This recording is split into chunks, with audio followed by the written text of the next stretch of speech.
ابو کے مرنے کے بعد دادا جی ہمارا خیال رکھتے تھے۔ روزانہ دادا جی امی کو اپنے کمرے میں بلاتے تھے کہ مجھے دوا کھلا جاؤ، اور روزانہ امی روتے ہوئے دادا جی کے کمرے سے نکلتی تھی۔ ایک دن دادا جی نے کہا کہ اپنی امی کو بھیجو، مجھے دوا کھلا دے۔ میں نے امی کی چادر لی اور دادا جی کے کمرے میں چلی گئی۔ ابھی کمرے میں گئی تھی کہ دادا جی نے مجھے امی سمجھ کر ایسا کام کیا کہ میری روح فنا ہو گئی، کیونکہ زندگی میں رونما ہونے والے کچھ حادثات انسان کو آزمائش کی ایسی چکی میں ڈال دیتے ہیں کہ وہ چاہ کر بھی اس سے باہر نہیں نکل سکتا۔ ہم ماں بیٹی بھی ایسی ہی دردناک زندگی بسر کرنے پر مجبور تھے۔ میرے والد کی ناگہانی موت نے ہم پر آزمائشوں کے پہاڑ توڑ ڈالے تھے۔ میری والدہ رو رو کر بے حال ہو چکی تھی۔ ہم لوگ شہر میں رہتے تھے، لیکن میرے والد گاؤں کے رہائشی تھے۔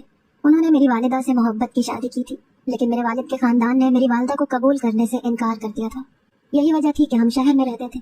ہم نے آج تک اپنے دادا دادی اور باقی خاندان والوں کو نہیں دیکھا تھا۔ میں اپنے والدین کی ایک ہی بیٹی تھی۔ میں بھی 18 سال کی ہی تھی۔ میں کالج میں پڑھتی تھی کہ ایک دن اچانک میرے ابا کے دوست ہمارے گھر آئے اور ایک ایسی خبر سنائی کہ ہم جیتے جی ہی مر ہی تو گئے۔ وہ کہنے لگے کہ عبداللہ کا ایکسیڈنٹ ہو گیا ہے۔ یہ سن کر میں اور میری والدہ پریشان ہو گئے۔ ہماری تو جسم سے جان ہی نکل گئی تھی۔ جب تک ہم ہسپتال پہنچے میرے والد دم توڑ چکے تھے۔ میری والدہ یہ دیکھ کر وہیں بے ہوش ہو گئی۔ ایک میں تھی جو دوہرے صدمے سے گزر رہی تھی۔ ایک طرف مجھے جان سے زیادہ چاہنے والے میرے والد مجھ سے بہت دور جا چکے تھے، پھر میری والدہ کی حالت سدھرنے کا نام نہیں لے رہی تھی۔ میں اپنی ماں کو سنبھالنے میں لگ گئی۔ بار بار میری ماں کو غشی کے دورے پڑ رہے تھے۔ میرے والدین میں بہت محبت اور الفت تھی۔ ہمارے والد ہمارا واحد سہارا تھے۔ ان کے انتقال کے بعد ہم بے آسرا ہو کر رہ گئے تھے۔ ہم ماں بیٹی اس وقت اس قدر پریشان تھے کہ آگے کی زندگی کیسے گزاریں گے۔ میں ابھی 12ویں جماعت میں پڑھتی تھی، اسی لیے نوکری نہیں کر سکتی تھی۔ نہ ہی میری والدہ کو کوئی ایسا ہنر آتا تھا جس سے ہم اپنی زندگی کا گزر بسر کر سکتے۔ اس مہینے کا کرایہ دینے کے بھی پیسے ہمارے پاس نہ تھے، اسی لیے مہینہ ختم ہوتے ہی مالک مکان نے بھی ہمیں کہہ دیا کہ یا تو گھر کا کرایہ دو یا پھر گھر خالی کر دو۔ ہمارے پاس کرایے کے پیسے تو موجود نہ تھے، اسی لیے میں نے سوچا کہ ہم اپنے ابا کے گاؤں چلے جائیں۔ ابا کی زندگی میں ہمارے دادا نے ہمیں قبول نہیں کیا تھا۔ ہو سکتا ہے میرے والد کی موت کا سن کر ان کے دل میں رحم آ جائے، اس لیے ہم گاؤں جانے کی تیاری شروع کرتی۔ امی پہلے تو انکار کرتی رہی کہ تمہارے دادا بہت سخت مزاج کے ہیں، کبھی ہمیں نہیں اپنائیں گے، لیکن میں نے ان کی ایک نہ سنی۔ گاؤں کا پتہ امی کو معلوم تھا۔ میرے دادا اس گاؤں کے سردار تھے۔ میں نے اپنے ہاتھ کی انگوٹھی بیچ دی جو میرے والد نے مجھے 10ویں جماعت پاس ہونے کی خوشی میں دی تھی، اور ضرورت کا سارا سامان باندھ کر ہم گاؤں روانہ ہو گئے۔ گاؤں پہنچ کر ہم نے ایک ٹانگے والے سے کہا کہ ہمیں امیر صاحب کی حویلی جانا ہے۔ ٹانگے والے نے سردار صاحب کا نام سن کر بڑی عزت سے ہمیں دیکھا تھا، کیونکہ میرے دادا کی گاؤں میں بہت عزت تھی، اسی لیے ان کے گھر کا پتہ سب کو معلوم تھا۔ ٹانگا ایک بڑی سی حویلی کے سامنے رکا تو میں نے ان کی حویلی پر نظر ڈالی۔ محل نما حویلی کو دیکھ کر میرے دل میں خیال آیا کہ ہمارا وہ گھر تھا جس پر میرے باپ کا حق تھا، لیکن میرے دادا نے انہیں اس لیے اس حق سے محروم کر دیا کہ انہوں نے میری والدہ سے پسند کی شادی کی تھی۔ حویلی کے چوکیدار سے ہم نے کہا کہ ہمیں سردار صاحب سے ملنا ہے۔ وہ ہمیں اندر لے آیا۔ وہ سمجھا کہ ہم بے بس اور مجبور سی عورتیں ہیں، چندہ یا خیرات مانگنے آئی ہیں۔ اس نے ہمیں لے جا کر باہر کے لان میں بٹھا دیا۔ کہنے لگا کہ بی بی یہاں پر بیٹھ جاؤ، سردار صاحب ابھی آئیں گے تو تمہاری اچھی مدد کر دیں گے۔ میں اپنی والدہ کے ساتھ خاموشی سے وہاں بیٹھ گئی۔ میری والدہ بہت گھبرائی ہوئی تھی۔ مجھ سے کہنے لگی کہ جس شخص نے ہمیں تمہارے باپ کی زندگی میں قبول نہیں کیا وہ اب ہمیں کیا قبول کرے گا؟ تم کیوں مجھے یہاں لے آئی ہو؟ میں نے کہا کہ یہ حویلی میں میرے باپ کا بھی حق ہے اور میں اپنے باپ کا حق لینے آئی ہوں۔ ہم کوئی بے سہارا فقیر نہیں ہے جو یوں فقیرانہ زندگی گزارے۔ میری بات پر میری ماں مجھے غور سے دیکھنے لگی۔ کہنے لگی کہ یہ بڑے لوگ ہیں، ہم جیسوں کو دھکے مار کر نکال دیں گے۔ ابھی میری امی بات کر ہی رہی تھی کہ سامنے سے سردار صاحب آ گئے، سفید کلف لگا شلوار قمیص پہنے۔ وہ ہمیں دیکھ کر مسکرانے لگے، ہمارے پاس آ کر رک گئے۔ کہنے لگے کہ اپنی ضرورت بتاؤ بی بی، سردار صاحب کے گھر سے کبھی کوئی خالی دامن نہیں گیا۔ سردار صاحب کا انداز بڑا متکبرانہ اور نخوت سے بھرا ہوا تھا۔ میں نے کہا کہ میں اپنا حق لینے آئی ہوں۔ میری بات سن کر ان کے ماتھے پر تیوری چڑھی۔ انہوں نے مجھے غور سے دیکھا، پھر پوچھنے لگے کہ کون ہو تم اور تمہارا ایسا کون سا حق رہتا ہے میری طرف؟ میں نے کہا کہ میں آپ کے بیٹے کی بیٹی ہوں۔ یہ سن کر ان کا چہرہ پل میں متغیر ہوا تھا۔ غصے سے لال پیلے ہوتے ہوئے کہنے لگے، مر گیا عبداللہ میرے لیے، اور تم یہاں کیا لینے آئی ہو لڑکی؟ سردار صاحب بلند لہجے سے بولے۔ یہ سن کر میرے آنسو جاری ہو گئے۔ میں نے کہا سچ کہا آپ نے، میرا باپ مر چکا ہے۔ میں روتے ہوئے بہت دل گرفتگی سے بول رہی تھی۔ یہ سن کر وہ مجھے بڑی حیرت اور تعجب سے دیکھنے لگے، پھر تیش میں آ کر بولے، بکواس بند کرو اپنی، جو منہ میں آ رہا ہے بولی جا رہی ہو، کچھ نہیں ہو سکتا میرے عبداللہ کو۔ میں نے کہا میں سچ کہہ رہی ہوں، آپ کا بیٹا مر چکا ہے۔ یہ سن کر تو ان کا چہرہ بدحواس سا ہونے لگا، ان کی آنکھوں سے آنسو جاری ہو گئے۔ کہنے لگی کیا کہہ رہی ہو؟ میرا بیٹا مجھے یوں چھوڑ کر نہیں جا سکتا۔ میرا بیٹا ہے وہ، ایک دن میرے پاس لوٹ کر آ جائے گا۔ تم لوگ جھوٹ بول رہی ہو، میرا تم لوگوں سے کوئی رشتہ نہیں ہے۔ وہ بے یقین سے تھے یا شاید صدمے میں تھے، شاید میری بات کا انہیں یقین نہیں آ رہا تھا۔ میری والدہ فوراً کہنے لگی کہ آپ کا بیٹا ہی میرا شوہر تھا اور یہ آپ کی پوتی ہے۔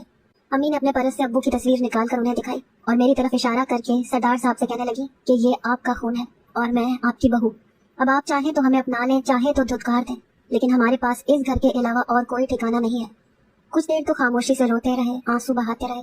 फिर न जाने क्या सोचकर उन्होंने मुझे अपने साथ लगा लिया और फूट फूट कर रोने लगे। कहने लगे कि तुम मेरे बेटे की निशानी हो, मैं तुम लोगों को कहीं नहीं जाने दूंगा। बेशक मैं अब्दुल्ला से नाराज था, लेकिन मैंने ये कभी नहीं चाहता था कि वो मुझे छोड़कर चला जाए। मैं तुम लोगों को भी इस तरह नहीं छोड़ सकता। ये सुनकर हमें इत्मीनान हो गया कि अब हम बेसहारा नहीं रहे। लेकिन ये मालूम नहीं था कि हम माँ बेटी एक बहुत बड़ी मुसीबत में फंस जाने वाले हैं, जहाँ से निकलना हमारे लिए मुमकिन ही नहीं होगा। सरदार साहब हमें हवेली के अंदर ले गए। बहुत बड़ी हवेली थी, हर काम के लिए ढेरों नौकर थे। शुरू में तो सरदार साहब ने हमारा बहुत ख्याल रखा।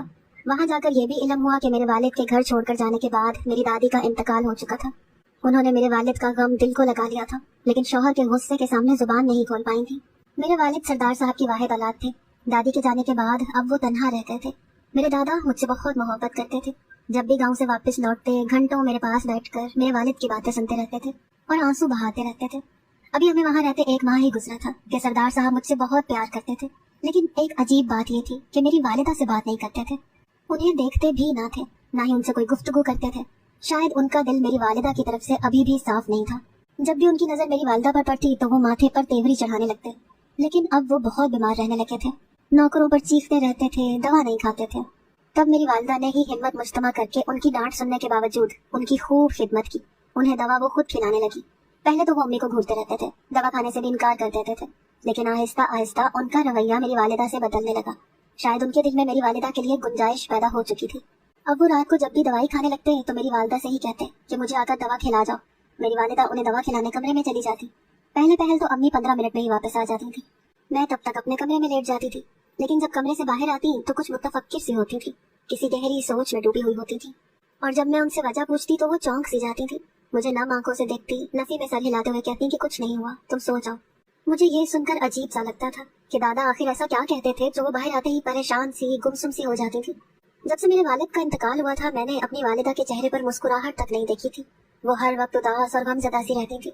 पहले तो दादा अम्मी से सिर्फ दवाई ही मांगते थे, लेकिन अब तो वो अपना हर काम मेरी अम्मी से करवाने लगे थे। हालांकि उनकी खिदमत गुजारों में कभी नहीं थी। बात अगर यहीं तक रहती तो मुझे बुरा ना लगता, लेकिन कुछ दिनों से जो बात मैंने महसूस की वो कुछ अजीब सी थी। रात को जब दादा अम्मी से दवा मांगते और अम्मी उनके कमरे में चली जाती, तो जब वो वापस आती थी तो वो रो रही होती थी। और अब तो दादा के कमरे में अम्मी को घंटों लग जाते थे। मेरी वालदा रात को मेरे साथ मेरे कमरे में ही सोती थी। जब तक अम्मी दादा के कमरे में रहती मुझे नींद नहीं आती थी। बस मैं यही सोचती रहती थी कि एक दवा देने में कौन सा टाइम लगता है, 10 मिनट या 15 मिनट, लेकिन मेरी माँ 1-2 घंटे वहाँ दादा के कमरे में क्या करती रहती थी। और दूसरी हैरानकुन बात मेरे लिए ये थी कि मेरे दादा का रवैया मेरी माँ से बहुत बदलने लगा था। वो उन्हें बहुत अहमियत देने लगे थे, लेकिन मेरी वालिदा उनके सामने हमेशा डरी सहमी सी रहती थी। हैरत का झटका मुझे उस वक्त लगा जब उन्होंने कहा कि तुम्हारी माँ आज के बाद औरतों की सरदारनी है, औरतों के मसाइल को अब वही देखा करेगी। मुझे लगा था कि ये बात सुनकर मेरी वालिदा खुश हो जाएंगी कि खुदा ने उन्हें उनका मकाम वापस लौटा दिया है, मगर वो फिर भी अफसरदा सी रहती थी। हर वक्त न जाने क्या सोचती रहती थी। मेरे लिए ये बात बहुत खुशी की थी कि मेरी वालिदा को इस हवेली में बहू की हैसियत मिल गई थी, लेकिन इस बात पर भी मेरी वालिदा के चेहरे पर जरा सी मुस्कुराहट न आई थी। अब तो मेरी वालिदा का ये हाल था कि जब भी उन्हें दादा दवा के लिए कहते तो वो मुझे घबराई हुई सी लगने लगती थी, और जब वो कमरे से वापस आती तो पसीने से शराबोर उड़ी हुई रंगत के साथ वापस आती। जब मैं उनसे वजह पूछती तो कहती थी कि कुछ नहीं, तुम क्यों मेरे इंतजार में जागती रहती हो, सो जाया करो। मैंने कहा कि जब तक आप मेरे पास नहीं आ जाती मुझे नींद नहीं आती। न जाने क्यों मेरी इस बात पर वो मुझे बड़े गौर से देखती और फिर प्यार से मेरे सर पर हाथ फेरने लगती। एक बार मेरी आंख किसी की सिसकियों की आवाज से खुली। मैंने देखा मेरी वालिदा जाए नमाज बिछाए रो रही हैं। मुझे उनके रोने पर हैरत सी होने लगी, क्योंकि बज़ाहिर तो सब कुछ ठीक हो गया था। अब तो दादा भी उन्हें इज्जत देते थे। हम इस घर में बहुत खुश थे, किसी चीज की कोई कमी ना थी। दादा ने गाँव वालों के सामने मुझे पोती की हैसियत से कबूल कर लिया था। मेरी वालिदा को बहुत अहमियत देते थे। फिर वो क्यों रोती रहती थी? शायद मेरे वालिद की वजह से, क्योंकि मेरी वालिदा को मेरे वालिद से बेहद मोहब्बत थी। लेकिन फिर कुछ ऐसा मैंने देखा कि मेरे पैरों तले से जमीन ही निकल गई। अम्मी दादा को दवा देने गई थी। मेरे भी सुबह से सर में दर्द हो रहा था। मैंने सोचा कि मैं भी दादा से सर दर्द की दवा ले लेती हूँ, क्योंकि उनके पास हर वक्त दवा मौजूद होती थी। लेकिन जैसे ही मैंने दरवाजा खोला तो जो मंजर मैंने देखा, मेरे तो होश ही उड़ गए थे। मेरे दादा तो मेरी वालिदा के साथ, मैं उल्टे कदमों वहाँ से लौट आई थी। उन दोनों की तरफ मेरी पुश्त थी, इसलिए वो मुझे देख नहीं पाए, लेकिन जो कुछ मेरी आंखों ने देखा मैं बेयकीन सी थी। मेरा तनफ्फुस बुरी तरह से चल रहा था। ऐसा कैसे मुमकिन था? न जाने क्यों मेरी आंखों से आंसू बहने लगे। जो कुछ मेरी आंखों ने देखा था मैं आगे ऐसा सोच भी नहीं सकती थी। मैं अपनी ही सोच की तरदीद करने की कोशिश कर रही थी कि ऐसा नहीं हो सकता। हो सकता है मेरी नजरों का धोखा हो, क्योंकि कभी कभी ऐसा भी होता है कि जो हमारी आंखें देखती हैं वो सच नहीं होता, और जब सच सामने आए तो हमें अपनी आंखों के देखने के अंदाज पर अफसोस होने लगता है। जब अम्मी रात को कमरे में आई तो अपने आंसू साफ कर रही थी। जब मेरे पास आकर लेट गई तो मैंने पूछा, अम्मी आप जब भी दादा को दवा देकर आती हैं तो रोती क्यों है? कहने लगी, समझ लो मेरी किस्मत ही ऐसी है। मैं नहीं जानती थी कि वो मुझसे सच क्यों नहीं कह रही, क्योंकि जब मैंने अचानक से दरवाजा खोला था तो दादा अम्मी से कह रहे थे कि अगर अम्मी ने उनकी बात ना मानी तो वो उन्हें घर से धक्के देकर निकाल देंगे। मेरी वालिदा उनके सामने हाथ जोड़ रही थी, रोते हुए कह रही थी कि जो वो करना चाहते हैं वो एक नाजायज अमल है। मैं आपकी बहू हूँ, आपके बेटे की बीवी। आप कैसे मेरे साथ ये जुल्म कर सकते हैं? आप मेरे बाप की जगह हैं। खुदारा मुझे इज्जत से इस घर के एक कोने में पड़ा रहने दें। मेरे इनकार पर आप मुझे घर से निकाल देंगे तो मैं कहाँ अपनी जवान बेटी को लेकर जाऊंगी? मेरी माँ रो रो कर मेरे दादा से इल्तिजा कर रही थी। इससे ज्यादा मेरी समाअत में मजीद कुछ सुनने की गुंजाइश नहीं थी। मैं वापस कमरे में लौट आई थी। जिस किस्म की बातें मैंने सुनी थी और जिस कदर मेरा दादा मेरी माँ पर आजकल मेहरबानियां कर रहा था और मेरी वालिदा गुमसुम सी हो चुकी थी, जिस ख्याल ने मेरे अंदर से जान निकाल दी थी, मैं उसकी तरदीद कर रही थी। अभी मैं इसी उलझन से निकली भी ना थी कि हमारे घर की मुलाजिमा ने मेरे शक को यकीन में बदल दिया। वो मुलाजिमा कहने लगी कि सरदार साहब जैसे नजर आते हैं वैसे हैं नहीं, बहुत रंगीन मिजाज के हैं। जवानी में तो गैर औरतों के साथ ताल्लुकात भी थे, अब जरा गाँव वालों की नजर में नेकोकार बनते फिरते हैं, लेकिन अय्याशी का अगर इस उम्र में भी मौका मिले तो छोड़ते नहीं है। अल्लाह बचाए भाई ऐसे लोगों से। वो कानों को हाथ लगाने लगी। ये सुनकर तो मेरा तनफ्फुस गम और गुस्से से बढ़ने लगा था। क्या सरदार साहब को रिश्तों का तकद्दुस भी भूल गया है? मुझे अपने दादा से नफरत सी महसूस होने लगी थी। अब तो जब भी अम्मी दादा के कमरे में जाती मैं बेचैन सी होने लगती थी। मेरी वालिदा ने एक बार मुझसे ढके छुपे लफ्जों में कहा कि तुम जरा अपने दादा से दूर ही रहा करो। मैं इस बात पर चुप सी रह गई। अब तो मुझे वाकई सरदार साहब के किरदार पर शक सा होने लगा था। फिर एक बार मैं लाउंज में बैठी थी तो सरदार साहब किसी से फोन पर बात कर रहे थे। किसी से कह रहे थे कि शादी पर मैं तब आऊंगा जब नाच गाने का इंतजाम होगा। तुम तो जानते हो कि मैं अपनी उम्र को नहीं देखता, मेरा दिल तो अभी तक जवान है। वो हंसते हुए अपनी एक घटिया आदत का अपने दोस्त से बड़ी बेबाकी से जिक्र कर रहे थे। उन्हें तो ऐसी बातें मेरे सामने करते हुए शर्म भी नहीं आ रही थी। मैं नागवारी से वहां से उठकर चली गई। एक दिन सरदार साहब मेरे पास आए, कहने लगे कि मेरी ख्वाहिश है कि तुम अपनी तालीम जारी रखो, इसीलिए मैं तुम्हारा दाखिला कॉलेज में करवाना चाहता हूँ। और दूसरी बात, ये मेरी हवेली में कमरों की कमी नहीं है। ये तुम क्या हर वक्त अपनी माँ के साथ साथ रहती हो? कल मेरे ड्राइवर के साथ जाकर कॉलेज में अपना दाखिला करवाया और खुद को आदत डालो अकेले कमरे में सोने की। मैं तुम्हारे लिए एक अलग कमरा सेट करवा देता हूँ। मैंने दिल में सोचा कि मैं अपनी माँ से अलग हो जाऊँ ताकि आपको खुली छुट्टी मिल जाए, लेकिन हम दोनों माँ बेटी उस वक्त बेबस और मजबूर थे। मैं सरदार साहब के साथ सख्त लहजे में बात नहीं कर सकती थी, इसीलिए मैंने आराम से कहा कि मुझे अपनी वालिदा के साथ ही कमरे में रहना है, मुझे उनसे अलग रहने की आदत नहीं है। लेकिन उन्होंने तो मेरी एक ना सुनी और 2 दिन में मेरा कमरा हवेली के ऊपर की मंजिल में मुंतकिल कर दिया। मेरी वालिदा भी अपनी जगह परेशान थी, लेकिन लब उनके भी खामोश थे। मैं ऊपर के कमरे में चली तो गई थी, लेकिन ये भी सोच चुकी थी कि रात को नीचे अपनी वालिदा के कमरे में चली जाऊंगी। रात को जब सब सो चुके तो मैं नीचे अपनी वालिदा के कमरे के पास खड़ी हो गई, लेकिन मुझे हैरत उस वक्त हुई जब मेरी वालिदा का कमरा लॉक था। पहले तो मुझे कुछ तसल्ली हो गई कि चलो अम्मी ने अच्छा किया कि दरवाजा लॉक कर लिया, लेकिन सच तो कुछ और ही था। मैं वापस अपने कमरे में चली गई। सुबह मुझे कॉलेज जाना था। मैं तैयार होकर जब नीचे उतरी तो ये देखकर दंग सी रह गई कि मेरे दादा मेरी वालिदा के कमरे से बाहर निकलकर अपने कमरे में चले गए। मेरा दिल तो धक से रह गया था। तो क्या वो रात भर मेरी माँ के साथ? मेरा सर बुरी तरह से चकरा सा गया था। मुझे लगा पूरी हवेली मेरी आंखों के सामने घूम गई थी। मेरी माँ सिर्फ मेरी खातिर यहाँ पर रहने पर मजबूर थी ताकि मैं इज्जत से रह सकूं, और मेरी खातिर जो कीमत वो अदा कर रही थी ये सोचकर तो मेरी रूह फना होने लगी। मैं सोच चुकी थी कि अब अपनी माँ को मजीद आजमाइशों में नहीं डालूंगी। रात को मैं देर तक नीचे अपनी वालिदा के कमरे में बैठी रही, इधर उधर की बातें करती रही। उसके बाद उन्हें एक गिलास दूध का दिया और मैंने कहा कि आपको अपनी सेहत की बिल्कुल परवाह नहीं है, और वो दूध जबरदस्ती उन्हें पिला दिया। मैं दूध में नींद की गोली डालकर लाई थी, इसीलिए वो दूध पीते ही अम्मी कुछ ही देर में सो गई। मैंने जल्दी से अपनी वालिदा का एक लिबास अलमारी से निकाला और पहन लिया। दुपट्टा लेकर थोड़ा सा घूंघट निकाल लिया ताकि मेरा चेहरा साफ नजर ना आ सके।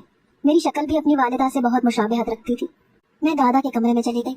इत्तेफाक था या फिर रोज ही ऐसा होता था कि दादा के कमरे में नाइट बल्ब जल रहा था। मैंने अंदर आकर दरवाजा बंद कर दिया। दादा यही समझे कि अम्मी आई है।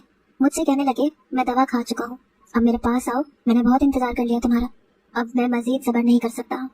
दादा की खबासत मुझ पर खुल गई थी। मैं उनके पास चली गई। उसके बाद जो कुछ उन्होंने मुझसे कहा मेरे होश ही उड़ गए। मेरी वालिदा मेरे सामने बैठी रो रही थी। दादा गुस्से से मुझे और मेरी वालिदा को देख रहे थे। मुझसे कहने लगे, मैं सोच भी नहीं सकता था कि मेरी ही पोती मेरे साथ ऐसा खेल भी खेल सकती है। मैं शर्मिंदा सी नजरें झुकाए बैठी थी। जब मैं उनके कमरे में गई थी तो उन्होंने मुझे मेरी वालिदा समझकर कहा था कि मैं उन्हें उनकी बात का जवाब हाँ में दूं। वो मेरी वालिदा की दूसरी शादी अपने भतीजे से करवाना चाहते थे। कहते थे कि मेरी वालिदा अभी इतनी बूढ़ी भी नहीं हुई कि मेरे वालिद के नाम पर बेवा बनकर जिंदगी बसर करे, क्योंकि आज नहीं तो कल वो मेरी भी शादी करने का इरादा रखते थे। क्योंकि उनका कहना था कि वो अब बीमार रहने लगे हैं और उनके मरने के बाद मेरी वालिदा कहीं फिर से बेसहारा ना हो जाए, इसीलिए अपनी जिंदगी में ही वो मेरी और मेरी वालिदा की शादी करना चाहते थे। اسی لیے جب میری والدہ ان کے کمرے میں ان کو دوا دینے جاتی تھی تو وہ میری والدہ سے اسی بات پر بحث کرتے تھے۔ میری والدہ میرے والد سے بہت محبت کرتی تھی، اس لیے دوسری شادی پر وہ راضی نہیں ہو رہی تھی۔ میرے دادا اب مجھے تعصب سے دیکھ رہے تھے، کیونکہ جب انہوں نے مجھے میری والدہ سمجھ کر پوچھا تو ساتھ ہی اپنا لیمپ آن کر دیا۔ امی کے کپڑوں میں مجھے دیکھ کر وہ آگ بگولا سے ہو گئے۔ جب مجھ سے پوچھا کہ میں کیوں اس حلیے میں آئی ہوں تو میں نے جھجکتے ہوئے انہیں وہ سب بتا دیا جو میں سوچ رہی تھی۔ دادا کا یہ سن کر چہرہ سرخ ہو گیا۔ انہوں نے مجھے اتنی بلند آواز سے ڈانٹا کہ ان کی آواز پوری حویلی میں گونجنے لگی۔ امی بھی اٹھ کر دادا کے کمرے میں آ گئی۔ جب سچ امی کو پتا چلا تو انہوں نے میرے منہ پر تھپڑ مار دیا کہ تمہیں شرم نہ آئی یہ سب سوچتے ہوئے، اور اب میں گردن جھکائے بیٹھی رو رہی تھی۔ میرے دادا نے بالآخر میری والدہ کا نکاح اپنے بھتیجے سے کروا ہی دیا۔